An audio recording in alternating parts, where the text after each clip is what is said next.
নমস্কার, আমি ময়ূক চক্রবর্তী। গানের গল্পে দেবব্রতর আবার একটি নতুন অনুষ্ঠানে আমরা চলে এসেছি। আপনারা সঙ্গে রয়েছেন, দেবব্রতদা তো সঙ্গে রয়েছেনই। আমরা আজকে আবার একটা নতুন বিষয় নিয়ে আলোচনা করব।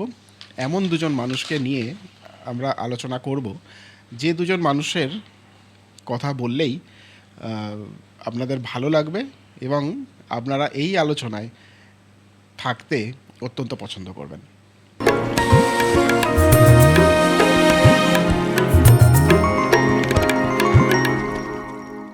নমস্কার। নমস্কার। নমস্কার। আমরা আলোচনা করলাম আগের একটা পর্বে রবীন্দ্রনাথ ঠাকুর এবং নজরুল ইসলাম এবং তাদের পারস্পরিক সম্পর্ক কেমন ছিল।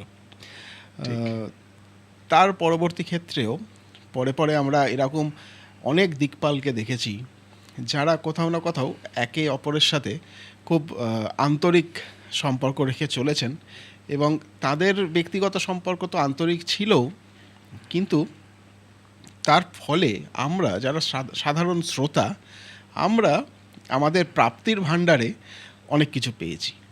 তো এই রকম পরিপ্রেক্ষিতে আমি জানতে চাইব যে আমাদের হেমন্ত মুখোপাধ্যায় এবং কিশোর কুমার, এনাদের মধ্যে পারস্পরিক সম্পর্ক কীরকম এবং এই পারস্পরিক সম্পর্ক থেকে আমরা শ্রোতারা কীরকম মণিমুক্ত পেয়েছি, এইটা যদি আপনি একটু বলেন। খুব ভালো বিষয়, চিত্তাকর্ষক বিষয়। তার কারণটা হচ্ছে যে দুজন মানুষের নাম বললেন, এরা আমাদের বাঙালি জীবনে একদম ওতপ্রোতভাবে জড়িয়ে আছে। বাঙালি জীবন কেন, সারা ভারতবর্ষের সব প্রদেশেই তারা এদেরকে চেনেন। ঠিক। দক্ষিণ প্রদেশের লোকেরাও কিন্তু এদেরকে চেনেন। আর একটা বড় ব্যাপার হচ্ছে এই দুজনেই বিরাট গুণী মানুষ, ভগবান প্রদত্ত প্রতিভা নিয়ে জন্মেছেন। এরা কিন্তু প্রথাগতভাবে কেউ গান শেখেননি সেভাবে, মানে শাস্ত্রীয় সঙ্গীত শেখেননি প্রথাগতভাবে। যদিও বলা যায় যে ওনাদের গানের জগতে আসার পরে, ফিল্ম লাইনে আসার পরে ওনারা বিভিন্ন গুরুর কাছে স্বল্প সময়ের জন্যে গান কিছু শিখেছেন, সামান্য সামান্য কিছু হয়তো পদ্ধতি শিখেছেন, কিন্তু মূলত বলা যায় যে এরা স্বশিক্ষিত গায়ক এবং দুজনেই কিন্তু বড় সুরকার। হেমন্ত মুখোপাধ্যায়ের এত বড় সুরকার যে একটা সময় বলা হতো ওনার সঙ্গে আনন্দবাজারের, সেই সময়কার আনন্দবাজার গোষ্ঠীর সন্তোষ কুমার ঘোষের খুব বন্ধুত্ব ছিল। আচ্ছা। তো সন্তোষ কুমার বলতেন হেমন্ত তো যে কোনো কথায় সুর বসিয়ে দিতে পারে। কেমন বলে, আনন্দবাজার যে সম্পাদকীয় কলমটা ওর সামনে ধরে দিলে ওখানেই একটা গান বানিয়ে ফেলবেন। আচ্ছা, এইরকম ব্যাপার ছিল। তা সেটা পরবর্তীকালে তো অনেকেই এভাবে বলেছে। আর কিশোর কুমার তো আমরা জানি তার অনেক নিজস্ব তৈরি গান আছে। এবং কিশোর কুমারের আর একটা বড় গুণ ছিল, তিনি অভিনেতাও ছিলেন। হেমন্ত সেভাবে অভিনয় জীবনকে কখনোই সিরিয়াসলি নেননি। কিশোর কুমার প্রথম দিকে অভিনয় করতেন চুটিয়ে, গান করতেন কম, শেষের দিকে গানই করলেন, অভিনয়টা প্রায় ছেড়েই দিয়েছিলেন। আচ্ছা। তা এই দুজনের সম্পর্ক বলতে গেলে অনেকটা বোঝা যায় যে যে একে অন্যের পরিপূরক। এবং একজন থাকতেন বম্বেতে, একজন থাকতেন কলকাতায়। একটা সময় ছিল যে হেমন্ত বম্বেতে থাকতেন, তখন হেমন্তর রমরমা ব্যাপার, 20 সাল বাদ, নাগিন, সাতখানা গানি হিট। উনি সারা বম্বেতে তখন মার্সিডিস চড়ে রাজপুত্রের মতো ঘুরে বেড়ান। তো মানে সেটা ভাবা যায় না আজকের দিনে। তখনকার দিনে বড় বড় সুরকাররাও সেই পর্যায়ে পৌঁছতে পারেননি হেমন্ত যে পর্যায়ে পৌঁছেছিলেন। কিশোর কুমারও নয় তখনকার দিনে। এদের মধ্যে প্রথম ব্যাপার হচ্ছে যে সেই মধ্যপ্রদেশের প্রত্যন্ত জায়গা থেকে আমাদের কিশোর কুমার চলে আসেন দাদার ডাকে বম্বেতে, অশোক কুমারের ডাকে। হেমন্ত তো কলকাতাতে প্রতিষ্ঠিত, কিন্তু হেমন্ত দেখলেন যে কলকাতা ছেড়ে বম্বে গেলে তার পসারও বাড়বে, তার প্রতিভার আরও প্রকাশ পাবে। তো সেই হিসাবে উনি গেলেন 1951-তে। আচ্ছা। এখানে যেমন নিউ থিয়েটার স্টুডিও, ওখানেও কিন্তু সেই মুভমেন্টটা শুরু হয়েছে। নবকেতন স্টুডিও, ফিল্মিস্তান স্টুডিও। এই ফিল্মিস্তান স্টুডিও ছিল শশধর মুখার্জির মালিকানায়। শশধর মুখার্জি কিনে নিয়েছিলেন। এই শশধর মুখার্জি আমাদের যে হালামনের যে নায়িকা রানী মুখার্জি, তারপরে তনুজা, কাজল, এদেরই গুরুজন। এবং এই এই ফিল্মিস্তান স্টুডিওর মালিক ছিলেন মানে কিশোর কুমার এবং ওই অশোক কুমারের ভগ্নিপতি, মানে ওই যৌথ মালিকানা যে বলে, তারা ছিলেন। এবং এখানে প্রথম উনি ওই চাকুরিজীবী হিসেবে হেমন্ত মুখোপাধ্যায় ফিল্মিস্তান স্টুডিওতে জয়েন করেন। তখনকার দিনে রেওয়াজটাই এরকম ছিল যে আমি চাকুরিজীবী হিসেবে জয়েন করব, আমার ফিল্মিস্তানের ব্যানারে যা ছবি হবে তা তোমাকেও আমি রাখতে পারি, মানে তুমি সুরকার হিসেবে থাকতে পারো, বা আমি অন্য কাউকে মদন মোহন বা অনিল বিশ্বাসকেও রাখতে পারি। তখনকার দিনের চুক্তিটা এরকম ছিল, ঠিক যেরকম ছিল নিউথিয়া স্টুডিওতে 2জন সুরকার ছিলেন বা 3জন ছিলেন, রায়চাঁদ বড়াল ছিলেন, পঙ্কজ মল্লিক ছিলেন, তিমির বরণ ছিলেন। তা তখনকার দিনে উনি প্রথম ওখানে একটা বই করেন, সেটা ওই শশধর মুখার্জির স্টুডিও ফিল্মিস্তানেই। বইটার নাম তখন 57 সালে বইটা হিট করে বন্দি সিনেমা। আচ্ছা, সেই বন্দি সিনেমাতে কিশোর কুমারকে দিয়ে তখন প্রথম উনি গাওয়ান। তখন ওনার বয়স এই অ্যারাউন্ড 37 বছর, আর কিশোর কুমারের বয়স তখন ওই প্রায় ওই 30। আচ্ছা, দুজনের মধ্যে ফারাক ছিল 8-9 বছরের। তো উনি প্রথম গাওয়ান। তারপরে তো একটা সময় আসলো 2-3 বছরের মধ্যে হেমন্ত একদম তার জনপ্রিয়তা ধরাছোঁয়ার বাইরে, হেমন্ত কুমার তিনি সুপরিচিত যাকে বলে। এদিকে ওই তখন 1958 সালে কিশোর কুমার তখন রুমা গুহ ঠাকুর থেকে বিয়ে করে ফেলেছেন।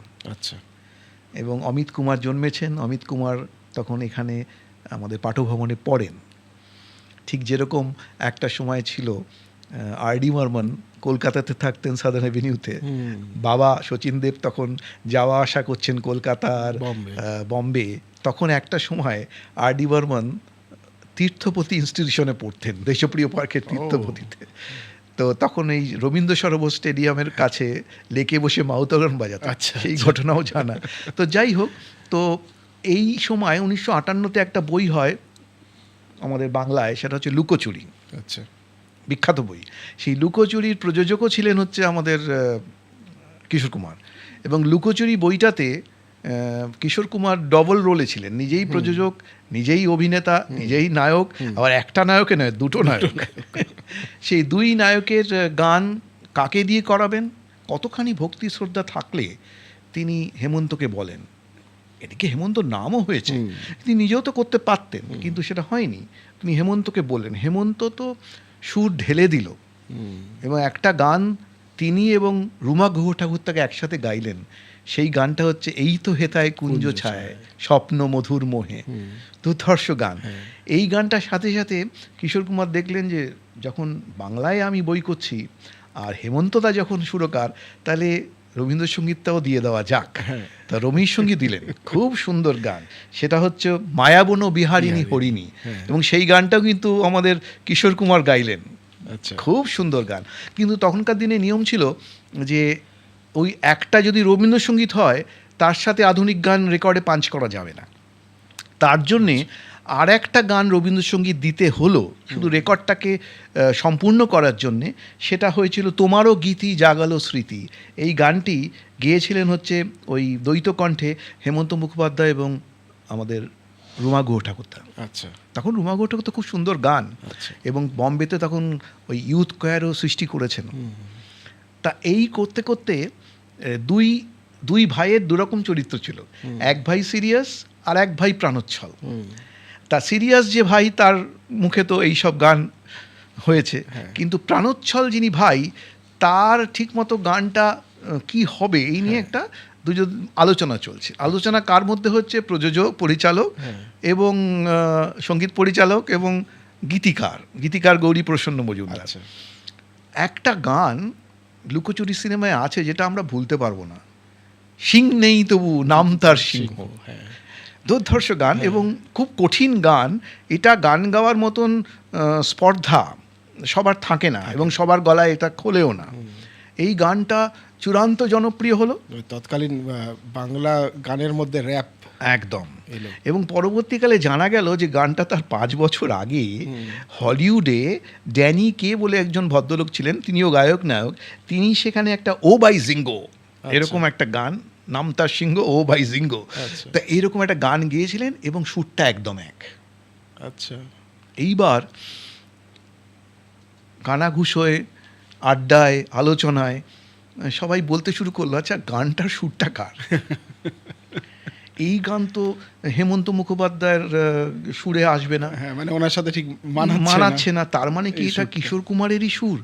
কিন্তু সিনেমার কোনো জায়গাতে বা বইয়ের কোনো জায়গাতে, রেকর্ডের কোনো জায়গাতে তো লেখা নেই যে সুরকার কিশোর কুমার। হুম, এই নিয়ে একটা ধোঁয়াশা বহুদিন চলেছিল। হুম, এর মধ্যে যেটা হলো সেটা হচ্ছে 1966 সালে, মানে তার 8 বছর বাদে একটা বই বেরোলো, তার নাম হচ্ছে বিবি আউর মকান। আচ্ছা, সেখানে মান্না দে গাইলেন এই গানটাই, আচ্ছা, এই সিং নেই তবু নামতার সিংহ, একই সুরে, এবং গানের কথা লিখলেন গুলজার। আচ্ছা, এবারে যদি আমরা দুয়ে দুয়ে চার মেলাতে যাই, দেখা যাবে যে একই গান, হুম, সুরটা একই। হুম, যদি সত্যি সেটা কিশোর কুমারেরই দেওয়া সুর হয়, হুম, তাহলে কিশোর কুমারের নামটা তো এই বিবি আউর মাকান বইটাতে থাকে। থাকে, হ্যাঁ, কিন্তু তা তো নয়, সেই বইটা তো জলজল করে লেখা আছে সুরকার হেমন্ত কুমারের নাম, হুম, গেয়েছেনও মান্না দে। হুম, আর একটা কথা, যদি সুরটা কিশোর কুমারের মাথা থেকেই বেরোতো, হুম, তাহলে কিশোর কুমারকে দিয়েই আমাদের হেমন্ত মুখোপাধ্যায় এই গানটা গাওয়াতেন সেই বইটাতে। হ্যাঁ, তাও তো নয়, তিনি মান্না মান্না দেখে দিয়ে দেকে গাওয়ালেন দিয়ে কেন? গাইছেন। তা এই প্রশ্নের উত্তর পাওয়া যায় না। সত্যি কথা বলতে কি, এটা খুব জটিল ব্যাপার। কিন্তু শোনা গেছে যে 1989 সালে মারা যাওয়ার ঠিক আগে আগে, হেমন্ত মুখোপাধ্যায় মারা যায় তার আগেই তো 87 সালে মারা গেলেন কিশোর কুমার। দুজনের একসাথে যৌথ সাক্ষাৎকার তো হয়নি। তা কোনো এক পত্রিকা বোধহয় সাক্ষাৎকার নিয়েছিল, সেখানে অকপটে স্বীকার করেছিলেন হেমন্ত বাবু যে এ গান আমার নয়। আচ্ছা, কিন্তু আবার যখন ওই হিন্দি সিনেমার পরিপ্রেক্ষিতে ভাবি, তখন দেখা যায় যে না, এটা কার গান তো ঠিক বোঝা যাচ্ছে না। হুম, তা এই হলো কিশোর হেমন্তর প্রথম জীবনের অন্তরঙ্গ সম্পর্ক। আচ্ছা, এবং তারপরে যেটা হলো সেটা হচ্ছে, উনি হেমন্তবাবু সঙ্গীত পরিচালনার বেশ কয়েকটা গান, সিনেমায় গান গেয়েছেন, যেমন দো দুনি চার, 20 সাল পহলে, 20 সাল বাদের পরেই, আচ্ছা, তার হচ্ছে রাহগীর বলে একটা ছিল, এবং আরেকটা গান ছিল সেটা খুব ভালো, মানে কি সুন্দর গান সেটা ছিল। অরিজিনালি আমাদের এখানে একটা গান ছিল লতা মঙ্গেশকরের গলায়,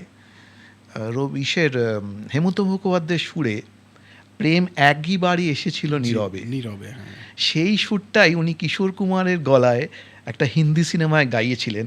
অসাধারণ ছিল কম্পোজিশনটা, একই সুর কোথার থেকে উনি নিয়ে ওইখানে নিয়ে চলে গিয়েছিলেন, এবং কিশোর কুমারের গলায় কী সুন্দর লেগেছিল।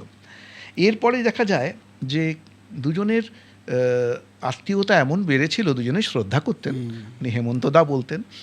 এবং সেই যে গানটি না বললেই নয়, সেটা হচ্ছে দ্বীপ জেলে যাই, তারই হিন্দি সংস্করণ, এবং এখানে প্রযোজনা করেছিলেন হেমন্ত মুখোপাধ্যায়, নিজে, হ্যাঁ। হেমন্ত কুমার। হ্যাঁ। এবং বইটা ছিল খামোশি।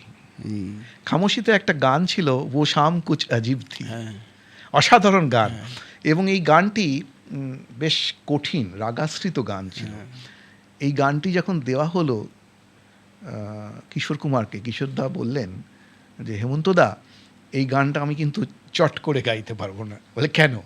বলে না, আমাকে 3-4 দিন রেওয়াজ করতে হবে। কিশোর শাহ তো রেওয়াজ করতেন না, আচ্ছা, কারণ এতই স্বভাব সিদ্ধ গায়ক ছিলেন এবং প্রতিভাধর যে উনি সুরটা ঠিক মতো বসাতে পারতেন। বলে এই গানটা আমি কাকার গলায় গাইব। কাকা মানে হচ্ছে রাজেশ খান্না। তো রাজেশ খান্নার গলায় গাইতে গেলে সেরকমই একটা ভাব আনতে হবে, গলাটা বসাতে Right. হবে, এবং 3-4 বার গাওয়ার পরে এই গানটা যখন গাইলেন, এই গানটা একটা প্রবাদ প্রতিম গান হয়ে গেছে হিন্দি সিনেমায়। এখনো পর্যন্ত দেখা যায় যে কিশোর কুমার যে কোনো জায়গাতে অনুষ্ঠান করেছেন, বিদেশে বা স্বদেশে, এই গানটা গেয়েছেন, এই গানটা গাইতেই হয়েছে, অনেক গাইতেই হয়েছে। অনেক গান, রূপতেরা মাস্তানা, আরাধনার গান ছাড়াও এই গানটা কিন্তু ওনাকে গাইতেই হয়েছে, অনেক কঠিন গানের মধ্যে এটা। এই হচ্ছে দুজনের সম্পর্ক। এর পরেও দেখা যায় যে লুকোচুরি সিনেমা হয়, তাতেও খুব সুন্দর। লুকোচুরি সিনেমাটা পরিচালনা করেছিলেন কমল মজুমদার, কিশোর কুমার ছিলেন, এবং লুকোচুরি সিনেমায় এক নায়িকা ছিলেন আজরা নাম তার। আচ্ছা, তিনি বম্বের নায়িকা।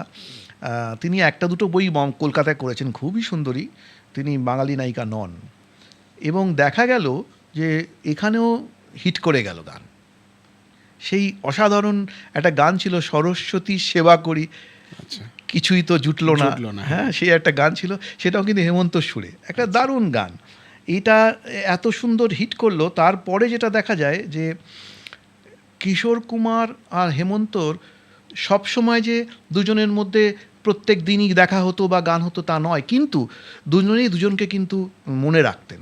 কেন না, হেমন্ত বাবু শেষের দিকে কলকাতায় বেশ কয়েকটা বইয়ের প্রযোজনা করেন, কারণ এনাদের টাকাও ছিল এবং একটা সময় টাকা উপার্জনও করেছেন।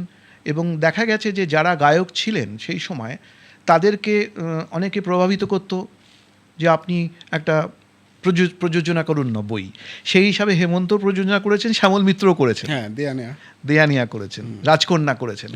এবং এগুলি প্রযোজনা এগুলি হতো একটা আড্ডাতে। এই আড্ডাটা বসতো বসুস্থ সিনেমা, সেটা নিয়ে পরে একবার নয় কথা হবে, যে একটা আড্ডাতে এরকম লোকে প্রভাবিত করতো, লোকে প্ররোচিত করতো বলা যায়, এবং তারপরে বলতো ঠিক আছে আপনারই হবে, আপনি সুর দেবেন।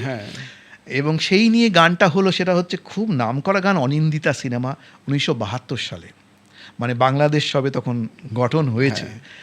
মানে সেই আমাদের বাংলাদেশের রক্তে রাঙানো মুক্তিযুদ্ধের পরে 1972 অনিন্দিতা হলো, এবং সেখানে একটা কালোজয়ী গান সৃষ্টি করলেন আমাদের হেমন্ত মুখোপাধ্যায়, ও গো নিরুপমা করিও ক্ষমা তোমাতে আমার কি যেন ভুলে গেলাম, ঘরণী করিতে পারিলাম, আমার মনের ঘরণী করিতে পারিলাম না।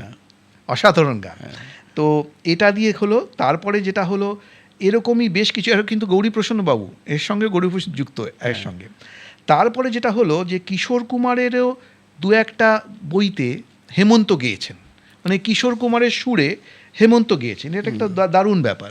যেমন ওই দূর গগন কি ছাও মে, এরকম 2-3টে পরপর সিরিজ করেছিলেন, তাতে হেমন্ত গেয়েছেন। তার মানে আমার সুরে তুমি গাও, তোমার সুরে আমি গাই, এটা একটা দারুণ ব্যাপার, রেসিপ্রোকাল অ্যারেঞ্জমেন্ট।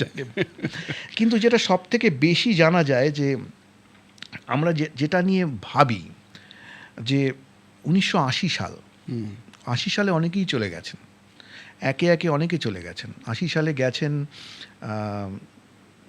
রফি সাহেব, 80 সালে চলে গেলেন সুধীন দাশগুপ্ত, 80 সালে চলে গেলেন কিশোর কুমার, 80 সালে চলে গেলেন হেমন্ত, একদম গোড়ায় চলে গেলেন উত্তম কুমার এবং জজ বিশ্বাস। তাহলে 80 সালে কিন্তু নক্ষত্র পতন একটার পর একটা হয়ে গেল। এবং এই 80 সালে তখন হেমন্ত মুখোপাধ্যায়ের শরীরটা খারাপ, ওনার হার্ট অ্যাটাক হয়েছে। তা ঠিক হলো যে হেমন্ত সুরে আবার কিশোর গাইবেন। আচ্ছা, এগুলি উদ্যোগটা নিত কারা? এই উদ্যোগটা নিত ওই বেসিক গান, এগুলি তো কোনো সিনেমার গান নয়, এগুলি কোনো প্রযোজনা বা প্রযোজকের উদ্যোগ নয়, এই উদ্যোগটা নিতেন রেকর্ড কোম্পানি।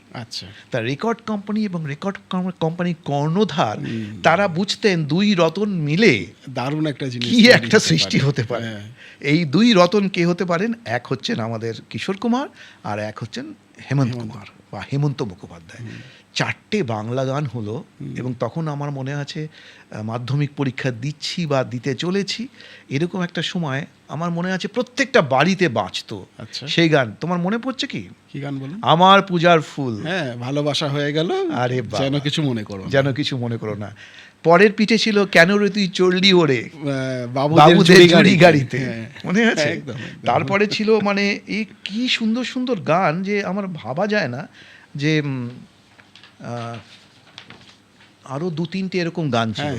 ওই অ্যালবামটা প্রচন্ড হিট অ্যালবাম। চোখের জলের হয় না কোনো রং, কত রঙের ছবি আছে আঁকা। হ্যাঁ, সে দুর্ধর্ষ গান। এটাই বোধহয় দুজনের একসাথে সৃষ্টি।